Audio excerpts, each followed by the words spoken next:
تم ایک کام کرو، آج رات کو جب وہ جن آئے کسی طرح اس سے معلوم کرو کہ اس کی جان کس چیز میں ہے۔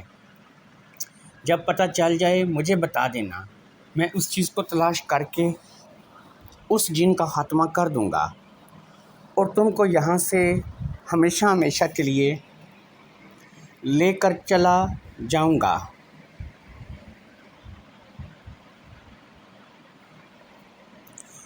لال شہزادی نے کہا، ٹھیک ہے، میں کوشش کرتی ہوں۔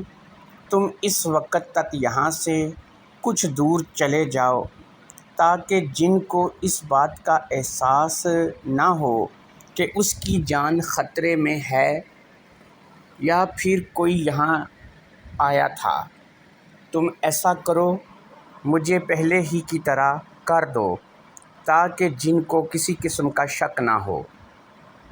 شہریار اس بات سے باغ سے باہر نکل آیا اور گھوڑے پر بیٹھ کر ایک طرف روانہ ہو گیا۔ وہ اس جگہ سے اتنی دور جانا چاہتا تھا کہ جن کو شک نہ ہو۔ اس نے شہزادی کو پھر پہلے جیسا کر دیا تھا، پتھر اٹھا کر سر کے نیچے رکھ دیا تھا اور تکیے کو پاؤں کے نیچے رکھ دیا تھا۔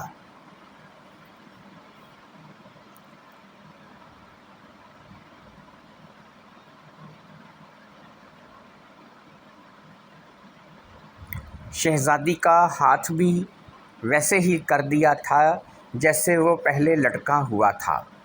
اسے امید تھی کہ کسی نہ کسی طرح شہزادی جن کی موت کا راز پتہ کر لے گی۔ ادھر شہزادی باغ میں سوئی ہوئی تھی اور تقریباً آدھی رات کے وقت ایک سیاہ آندھی اس باغ میں آئی۔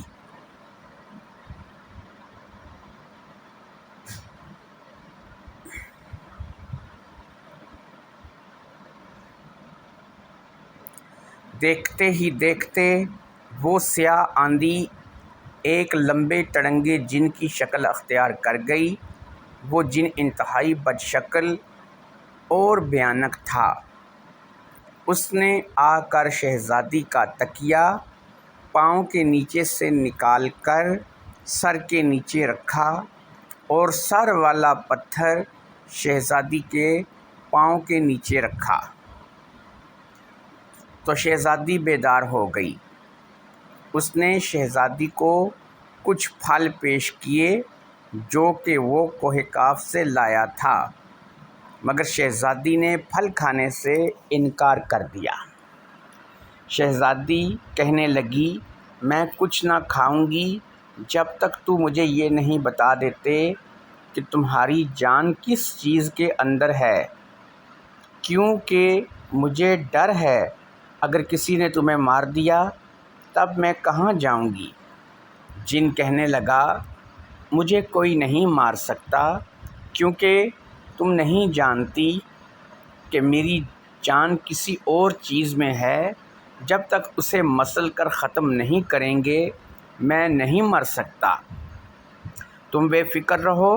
شہزادی نے کہا، وہ تو ٹھیک ہے، مگر اگر کسی کو اس چیز کے بارے میں علم ہو گیا تب تو تم مر جاؤ گے اور میں تمہارے اس طلسم میں ساری زندگی پھنسی رہوں گی۔ اگر تم مجھے بتا دو کہ تمہاری جان کس چیز کے اندر ہے تو چلو مجھے تسلی ہو جائے گی کہ تمہیں کوئی مار نہیں سکتا اور میں بھی تمہاری طرف سے بے فکر ہو جاؤں گی۔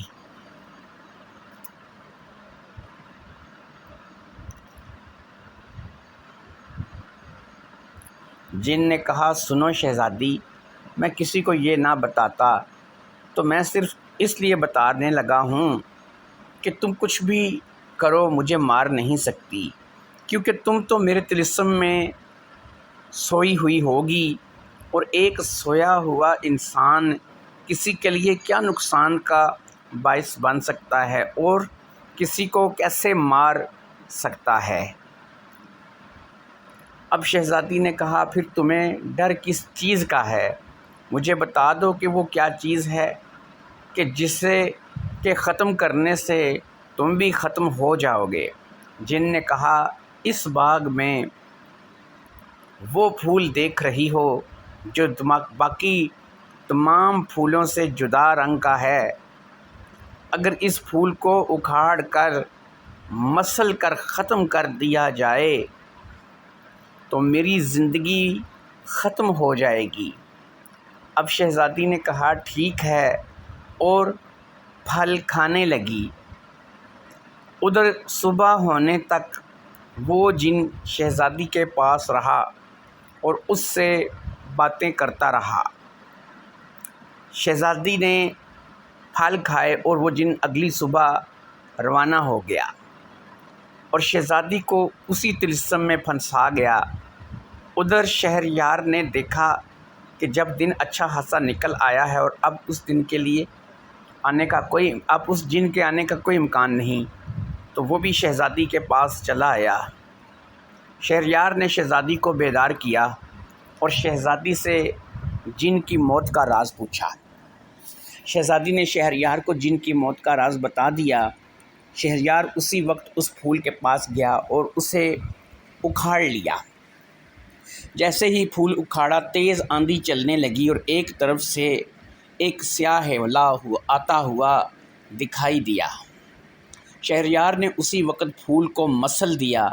جیسے ہی پھول کو مسلا، ایک زوردار چیخ ہوا میں بلند ہوئی اور شہریار زمین پر گر کر بے ہوش ہو گیا۔ کافی دیر گزر گئی، شہریار کو کافی دیر بعد ہوش آیا۔ شہریار نے دیکھا کہ ایک ویران سا میدان ہے، دور دور تک کوئی پھل پودا نہیں۔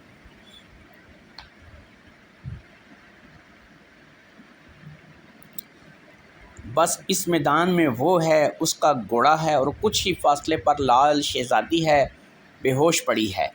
وہ فٹافٹ اٹھا اور جا کر لال شہزادی کو اٹھایا۔ لال شہزادی بھی اٹھ بیٹھی۔ اس نے چاروں طرف دیکھا اور مسکرا کر کہنے لگی، اس جن کا طلسم ختم ہو گیا ہے، اب میں آزاد ہوں۔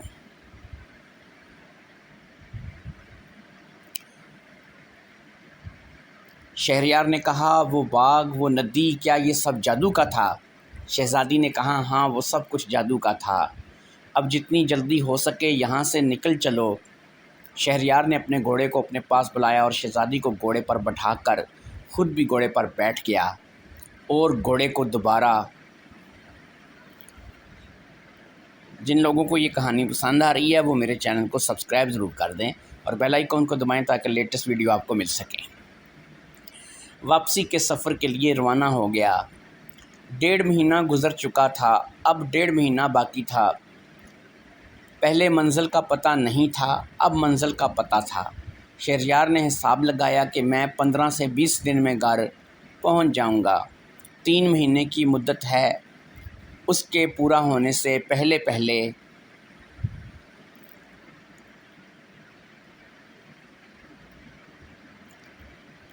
میں گھر پہنچ جاؤں گا۔ شہریار دن رات سفر کرتا رہا۔ لال شہزادی بھی ساتھ تھی۔ راستے میں شہریار نے لال شہزادی کو دوسری شہزادی کے بارے میں سب کچھ بتا دیا اور اپنی عجیب و غریب کہانی بھی سنا دی کہ کس طرح وہ دونوں ملے۔ تقریباً 20 دن کے سفر کے بعد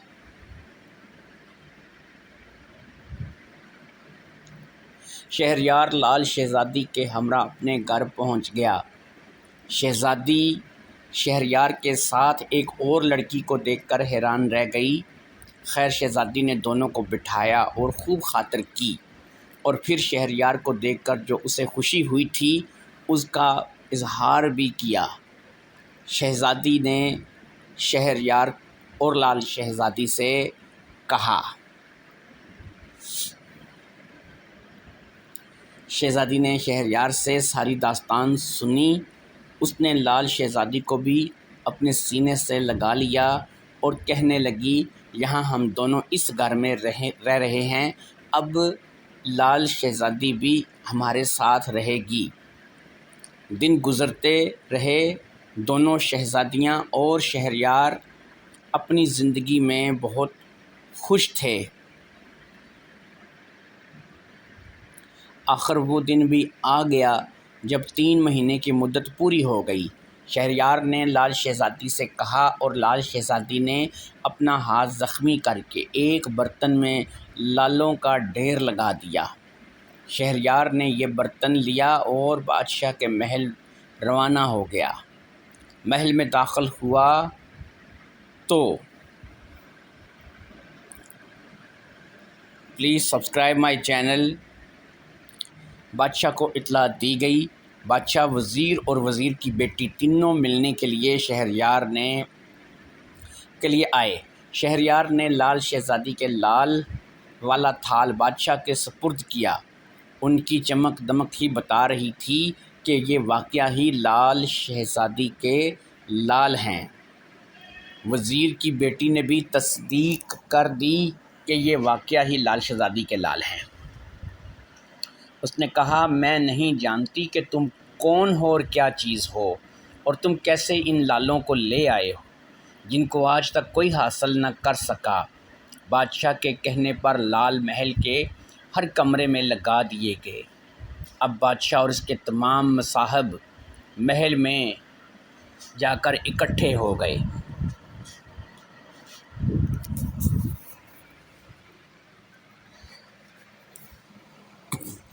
بادشاہ نے شہریار کو 1 مہینے کے لیے چھٹی دے دی۔ 1 مہینہ گزر گیا۔ یہ مہینہ شہریار نے دونوں شہزادیوں کی صحبت میں گزارا۔ ادھر وزیر کی بیٹی اس بات سے پریشان تھی کہ لال شہزادی کے لال آخر لے کر آیا کیسے۔ اب اس بیچاری کو اس بات کا کیا پتہ تھا کہ وہ صرف لال ہی نہیں لایا، پوری لال شہزادی لے آ چکی ہے۔ وزیر زادی کے دل میں شہریار کے لیے نفرت تو تھی، مگر اب یہ نفرت اور بڑھ گئی۔ ادھر 1 ماہ کی چھٹیاں گزار کر شہریار دوبارہ اپنی اسی ڈیوٹی پر گیا جو وہ کرتا تھا، یعنی سارا دن بیٹھ کر آ جانا اور تنہا لے جانا۔ شہریار جیسے ہی محل پہنچا، بادشاہ نے اسے اپنے پاس طلب کیا۔ وہاں وزیر اور وزیر کی بیٹی بھی موجود تھے۔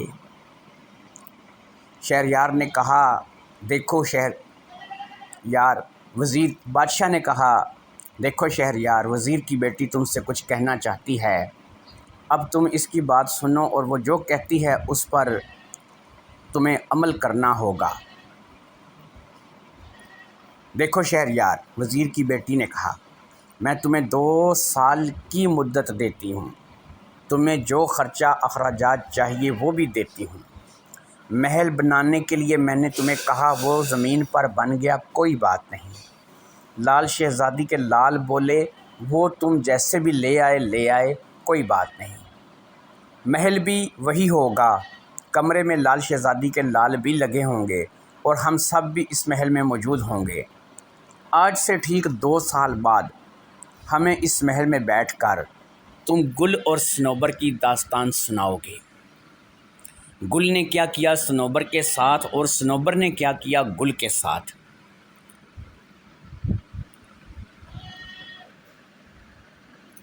اگر 2 سال بعد تم نے ہمیں یہ داستان سنا دی، میرا وعدہ ہے میری زندگی میں تم سے کوئی فرمائش نہیں کروں گی۔ میں زندگی میں تم سے کوئی فرمائش نہیں کروں گی، اس کے بعد کوئی سوال نہیں کروں گی، مگر یہ بات یاد رکھو کہ غلط داستان نہیں سناؤ گے، کیونکہ پوری دنیا میں گل اور صنوبر کی داستان اگر کوئی جانتا ہے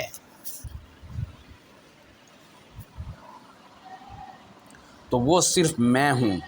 یہ میرا چیلنج ہے کہ تم 2 سال بعد بھی گل اور صنوبر کی داستان نہیں سنا پاؤ گے، اور اگر تم نے نہ سنائی یا ایسی داستان سنائی جسے میں نہ جانتی ہوئی تو تمہارا سر تن سے جدا کر دیا جائے گا۔ جتنے اخراجات چاہے، جو دولت چاہے لے جاؤ، میرا چیلنج ہے کہ تم کبھی بھی اس داستان تک نہیں پہنچ پاؤ گے۔ دوستو، اگر آپ کو یہ کہانی پسند آ رہی ہے تو میرے چینل